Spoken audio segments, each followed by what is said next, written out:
देखिए 15 नंबर प्रश्न पर ध्यान दीजिए। 15 नंबर में कहता है कि जब संयुक्त जीवन बीमा पॉलिसी और संयुक्त जीवन बीमा पॉलिसी संचय चिट्ठे में दिखाया गया, तो इस बात को बनाने के लिए, समझने के लिए ये बात समझिए। जैसे हम आपको इसे पिछला 13 का बी इस समय बताए हुए थे कि जब सवाल में सरेंडर वैल्यू दिया रहता है तो क्या करते हैं। चिट्ठा में सरेंडर वैल्यू दिया रहता है और इसमें क्या है कि चिट्ठा के एसेट्स भाग में जैसे सरेंडर वैल्यू अलग से दिया रहता है ना, वैसे ज्वाइंट लाइफ पॉलिसी लिखा रहेगा संपत्ति में, और उतना ही रुपया से लायबिलिटी साइड में ज्वाइंट लाइफ पॉलिसी रिजर्व रहता है। समझ में आ रहा है? तो जैसे मान लीजिए अगर पूंजी बढ़ाया रहता है तब ना पूंजी को समाप्त करते थे हम लोग, मतलब या समाप्त नहीं करते थे, मतलब दोबारा नहीं बढ़ाते थे। जितना से पॉलिसी राशि मिलता था उतना से हम दोबारा पूंजी को नहीं बढ़ाते थे। लेकिन इसमें पूंजी तो नहीं बढ़ा हुआ है, जितना से एसेट्स भाग में ज्वाइंट लाइफ पॉलिसी का रहेगा संपत्ति भाग में, उतना ही रुपया से joint life policy reserve liability side में आपको रहेगा।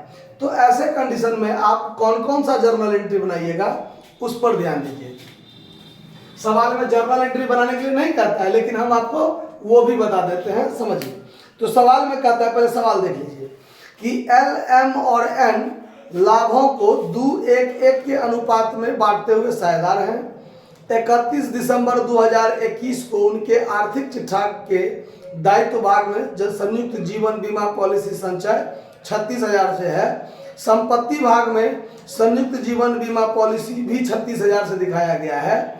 ठीक है, फर्म ने 1 लाख का ज्वाइंट लाइफ पॉलिसी लाभ सहित ले रखा है। तो लाभ सहित का मतलब होता है कि हमने जो पॉलिसी करवाई है, अगर हमारा पॉलिसी का धन मिलेगा तो उस समय तक लाभ बोनस जो होता है कंपनी तरफ से जो मिलता है वो सहित कुल मिलाकर आपको दिया जाता है। आया बात समझ में? तो 1 लाख का पॉलिसी था, लेकिन अब कहता है कि 28 फरवरी 2022 को एल की मृत्यु हो गई। बीमा कंपनी ने बोनस सहित 1,26,000 का दावा स्वीकार किया। हमने तो 1 लाख का पॉलिसी लिया था, फिर 1,26,000 हमको कैसे मिला?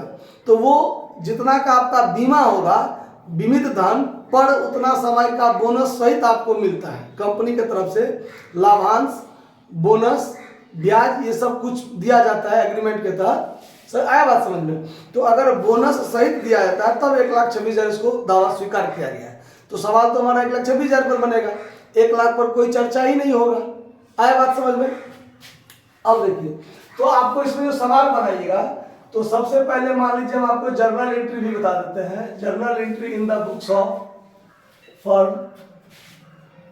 पहला जर्नल एंट्री बनेगा कि जो मरा कब है, आपको 28 फरवरी 2022 को, 2022 फरवरी 28 को, जिस दिन वो मरा है उस दिन उसके बैलेंस शीट में ज्वाइंट लाइफ पॉलिसी रिजर्व भी है और ज्वाइंट लाइफ पॉलिसी भी है।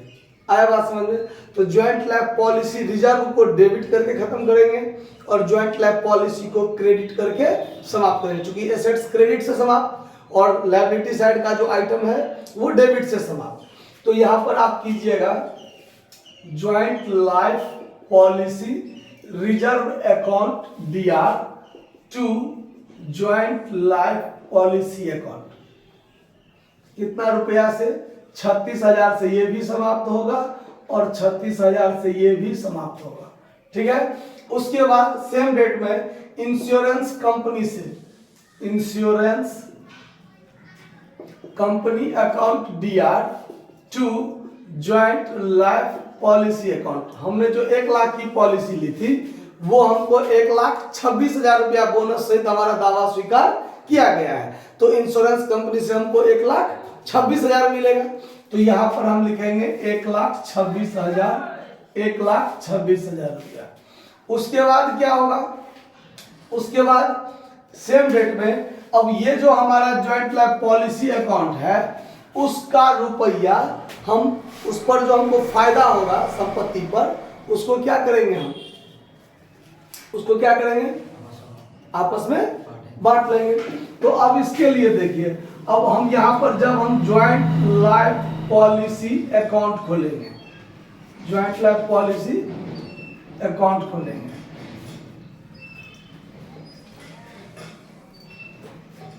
डेबिट क्रेडिट, पार्टिकुलर अमाउंट आप लोग समझ लीजिएगा। अब देखिए संपत्ति भाग में जो आपका ज्वाइंट लाइफ पॉलिसी है उसके लिए हम यहाँ पर क्या लिखेंगे, टू बैलेंस बीडी 36,000 रुपया, ठीक है।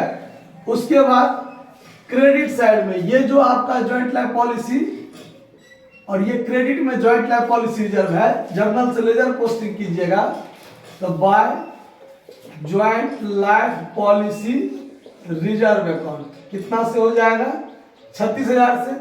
उसके बाद आपको इंश्योरेंस कंपनी से आपको मिलेगा, इंश्योरेंस कंपनी से कितना रुपया मिलेगा आपको, 1,26,000 रुपया मिलेगा। तो यहां पर बाय इंश्योरेंस कंपनी अकाउंट कितना रुपया, 1,26,000। अब ये खाता जब क्लोज होगा तो क्या हो जाएगा,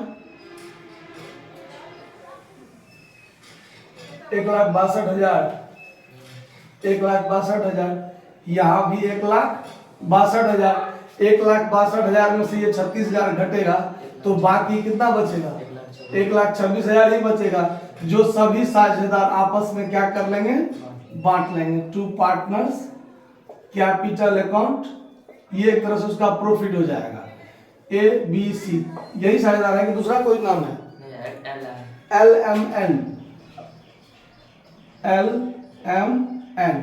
तो इसको बांट दीजिए। पुराना जो अनुपात होगा तो पुराना अनुपात है 2:1:1, तो 2:1:1 को अगर बांटेंगे 1,26,000 भागा 4 तो 31 दूना 62, 63,000, 63,000 ये हो जाएगा और 31,500, 31,500, ठीक है। तो अब इसके लिए भी एक एंट्री बनेगा, जब ज्वाइंट लाइफ पॉलिसी को सब साझेदार आपस में बांटेंगे तो 1,26,000 रुपया में to L's capital account, to M's capital account और to M's capital account 63,000, 31,500, 31,500।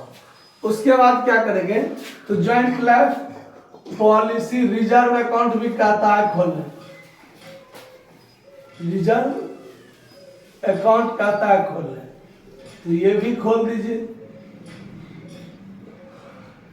Debit credit particular amount तो होगा ही, यहाँ पर इसका रिजर्व का जो क्रेडिट शेष होता है तो यहाँ पर बाय बैलेंस क्या लिख देंगे, BD, जो 36,000 है आपका, और ये वाला जो जर्नल किए हैं joint life policy reserve to joint life policy, यहाँ पर to joint life policy account 36,000 कर दीजिए, दोनों क्या हो जाएगा, बराबर बराबर। समझ में आया बात, नोट कर लीजिए।